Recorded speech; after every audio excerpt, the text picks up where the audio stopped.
Halo, saya Dr. Christine Tobing, SPGK. Saat ini saya aktif sebagai spesialis gizi klinik di Rumah Sakit Jantung Diagram Siloam Hospitals Cinere.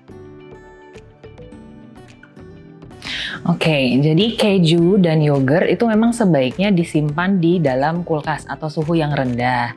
Yogurt itu seperti yang kita tahu dibuat dari susu yang difermentasi. Jadi dia mengandung bakteri-bakteri baik seperti Lactobacillus ataupun Streptococcus.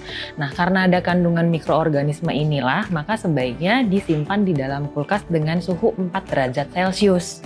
Kalau memang disimpan di luar suhu kulkas atau suhu ruangan, batas waktu aman untuk konsumsinya hanya 2 jam saja. Kalau suhu ruangannya lebih dari 32 derajat Celcius, batas aman konsumsinya akan berkurang menjadi hanya 1 jam saja. Kalau misalnya dikeluarkan dari kulkas, sebaiknya memang langsung dikonsumsi dalam batas waktu 2 jam tadi.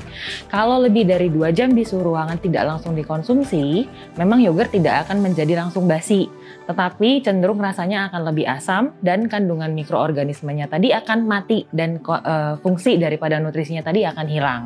Nah, sama seperti halnya dengan yogurt, keju juga sebaiknya disimpan di dalam kulkas dengan suhu ideal antara 1 sampai 7 derajat Celcius. Dan sebaiknya disimpan di kompartemen khusus yang letaknya jauh dari freezer atau memiliki kelembapan udara yang lebih tinggi.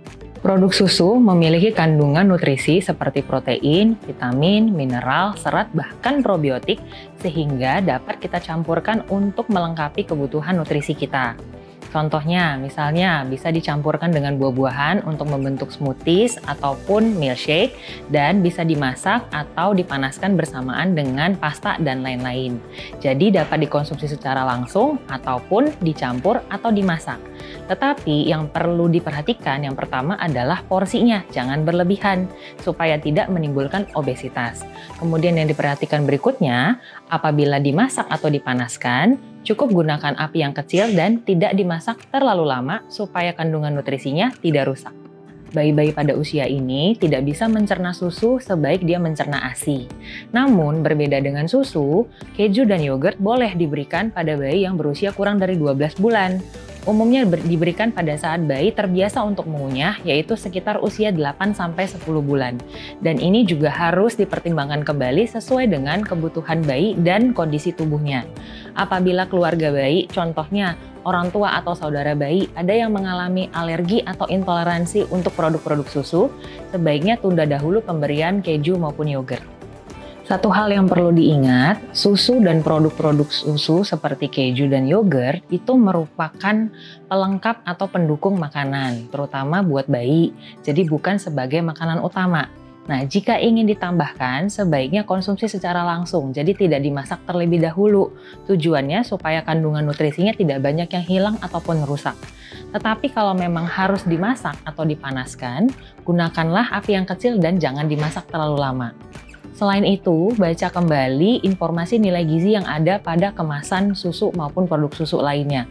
Tujuannya untuk bisa mengetahui kalori dan juga kandungan nutrisi di dalam produk susu tersebut.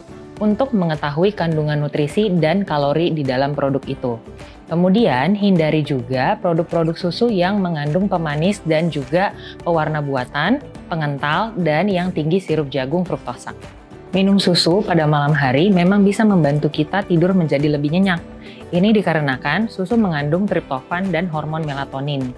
Triptofan adalah asam amino yang berperan untuk pelepasan serotonin di otak.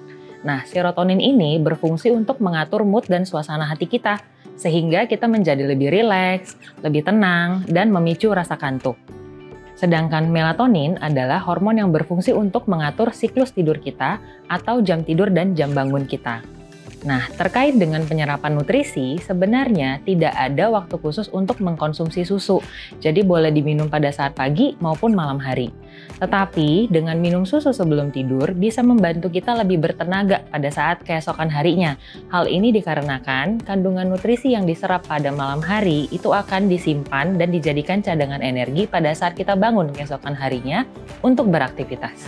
Susu itu merupakan sumber kalsium dan vitamin D. Kalsium berfungsi untuk menjaga kesehatan tulang, sedangkan vitamin D akan meningkatkan penyerapan kalsium di dalam tubuh. Jadi, kalau terjadi kekurangan vitamin D dan kalsium, akan meningkatkan resiko mengalami osteoporosis dan osteoartritis. Sedangkan kandungan protein di dalam susu bisa digunakan lansia untuk menjaga kadar protein di dalam tubuhnya supaya tidak mengalami kehilangan massa otot. Namun, meskipun baik untuk lansia, pemberian susu maupun produk susu bagi lansia sebaiknya diperhatikan benar-benar, jadi tidak diberikan sembarangan. Hal ini dikarenakan susu mengandung gula dan lemak.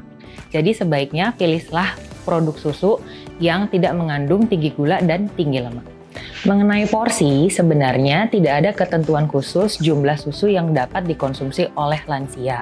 Tapi sebaiknya didiskusikan terlebih dahulu dengan dokter gizi Anda untuk bisa dipilihkan produk susu yang tepat dan jumlah yang tepat untuk dikonsumsi. Konsumsi susu dan produk susu dalam jangka panjang itu tidak akan menimbulkan diabetes kalau memang dikonsumsi sesuai dengan porsi yang memang dibutuhkan dan tidak mengandung gula tambahan atau tinggi gula. Produk susu memiliki kandungan nutrisi yang baik untuk kesehatan jantung dan pembuluh darah. Yang pertama, susu mengandung vitamin D dan asam linoleat yang membantu untuk mengurangi kolesterol, meningkatkan sensitivitas insulin, dan menjaga tekanan darah supaya normal. Selain itu, susu juga mengandung kalsium yang dapat membantu menurunkan tekanan pada dinding pembuluh darah sehingga menjaga tekanan darah kita dan juga membantu untuk mengurangi penyerapan lemak dengan cara mengikat asam lemak. Kemudian kandungan kalsium, kalium, fosfor, dan magnesium di dalam susu itu juga akan membantu menjaga supaya tekanan darah kita tetap normal.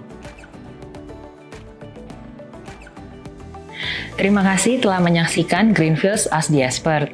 Selamat kepada 6 penanya terpilih. Jangan lupa nantikan video Greenfields Ask the Expert berikutnya di Instagram greenfields.id.